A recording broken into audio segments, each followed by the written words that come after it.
ಮನೆಯಲ್ಲಿ ಪ್ರತಿದಿನ ಜಗಳ ಇದೆಯಾ? ನೆಮ್ಮದಿ ಇಲ್ವಾ? ಮಾನಸಿಕ ಒತ್ತಡಗಳು, ದುಡ್ಡು ಕಾಸಿನ ಸಮಸ್ಯೆ, ಅನಾರೋಗ್ಯದ ತೊಂದರೆಗಳು. ಮನೆಯಲ್ಲಿ ಒಬ್ಬರನ್ನ ಕಂಡರೆ ಒಬ್ಬರಿಗಾಗದೆ ಚಿಂತಾಜನಕವಾಗಿ ಮನೆ ಕುರುಕ್ಷೇತ್ರ ಸ್ಮಶಾನವಾಗಿ ಕಾಣುತ್ತಿದ್ದರೆ, ಅಥವಾ ಜೀವನವೇ ಬೇಡ ಅನ್ನುವ ಮಟ್ಟಕ್ಕೆ ನಿಮ್ಮ ಬದುಕು ತಲುಪಿದ್ದರೆ, ಇವತ್ತು ನಾವು ತಿಳಿಸ್ಕೊಡುವ ಹಾಗೆ ಒಂದು ಮುಷ್ಟಿ ಕಲ್ಲುಪ್ಪಿನಿಂದ ಈ ಒಂದು ಪರಿಹಾರವನ್ನು ಮಾಡಿಕೊಳ್ಳುವುದರಿಂದ ಮನೆಯಲ್ಲಿ ಸುಖ, ಶಾಂತಿ, ನೆಮ್ಮದಿ, ಆರೋಗ್ಯ, ಅಂತಸ್ತು, ಐಶ್ವರ್ಯ ಎಲ್ಲವೂ ಲಭಿಸುತ್ತದೆ. ಆ ತಂತ್ರ ಯಾವುದು, ಅದನ್ನು ಹೇಗೆ ಮಾಡಬೇಕು ಅಂತ ತಿಳಿಸ್ಕೊಡ್ತೀವಿ. ಏನಾದರೂ ಇಂತಹ ಕಷ್ಟಗಳು, ಸಮಸ್ಯೆಗಳು ಇದ್ದಾಗ ಪರಿಮಳ ಆಚಾರ್ಯರು, ಪಂಡಿತರು, ದೈವಜ್ಞ ಗುರುಗಳು ಇವರಿಗೆ ಒಂದು ಫೋನ್ ಮಾಡಿ ನಿಮ್ಮ ಸಕಲ ಸಮಸ್ಯೆಗೂ ಶಾಶ್ವತವಾದ ಪರಿಹಾರವನ್ನು ನೀಡುತ್ತಾರೆ. ಮನೆ ಅಂದ ಮೇಲೆ ಸಾಕಷ್ಟು ಜಗಳಗಳು ಇದ್ದೇ ಇರುತ್ತೆ, ಮನಸ್ತಾಪಗಳು ಇದ್ದೇ ಇರುತ್ತೆ, ತೊಂದರೆಗಳು, ಕಷ್ಟಗಳು, ಅನಾರೋಗ್ಯದ ಪರಿಸ್ಥಿತಿ ಮನುಷ್ಯಂಗೆ ಬರದೆ ಮರಕ್ಕ ಬರುತ್ತೆ ಅಂತ ನಾವು ಕೇಳಿರ್ಬೋದು. ಇದು ಒಂದು ಸಾಮಾನ್ಯವಾಗಿ ನಡೆದುಕೊಂಡು ಹೋದರೆ ಆಯಿತು. ಆದರೆ ಇದೇ ಅತಿರೇಕವಾಗುತ್ತಿದ್ದರೆ ನೀವು ನೆನಪಿಟ್ಕೊಳ್ಬೇಕು, ನಿಮ್ಮ ಮನೆಗೆ ಯಾವುದೋ ಒಂದು ನಕಾರಾತ್ಮಕ ಶಕ್ತಿ ಪ್ರವೇಶ ಮಾಡಿದೆ ಅಂತ.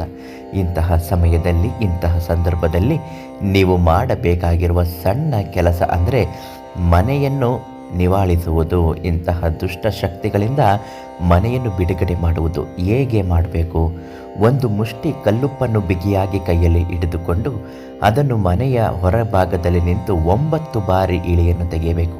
ನಂತರ ಮನೆ ಒಳಗಡೆ ಬಂದು ಒಂದು ಲೋಟ, ಗಾಜಿನ ಲೋಟದ ನೀರಿಗೆ ಅದನ್ನು ಹಾಕಿ ಕರಗಿಸುವ ಸಮಯಕ್ಕೆ ಸರಿಯಾಗಿ ಮನೆ ತುಂಬ ಅದನ್ನು ಹಿಡಿದುಕೊಂಡು ಪ್ರತಿ ಮೂಲೆಗೂ ಓಡಾಡಬೇಕು.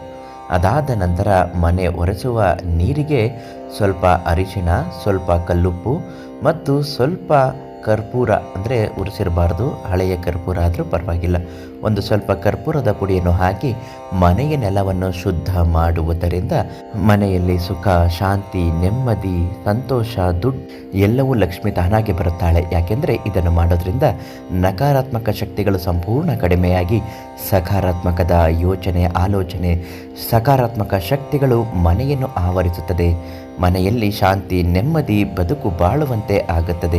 ಆದ್ದರಿಂದ ಇಂತಹ ತೊಂದರೆಗಳು, ಕಷ್ಟಗಳು ಇದ್ದಾಗ ಈ ಪರಿಹಾರವನ್ನು ಮಾಡಿ ಉಪ್ಪನ್ನು ನೀರಿನಲ್ಲಿ ಹಾಕಿ ಕರಗಿಸಿದ ಮೇಲೆ ಅದನ್ನು ತೆಗೆದುಕೊಂಡು ಮನೆಯಿಂದ ಹೊರಗೆ ಎರಚಿ ಬಂದ್ಬಿಡಬೇಕು. ಆಗ ಎಲ್ಲ ಕಷ್ಟಗಳನ್ನು, ದುಷ್ಟ ಶಕ್ತಿಗಳನ್ನು ಹೀರಿಕೊಂಡು ಸಕಾರಾತ್ಮಕ ಶಕ್ತಿಗಳನ್ನು ಒಳಗಡೆ ಪ್ರವೇಶ ಮಾಡುವಂತೆ ಮಾಡುತ್ತೆ.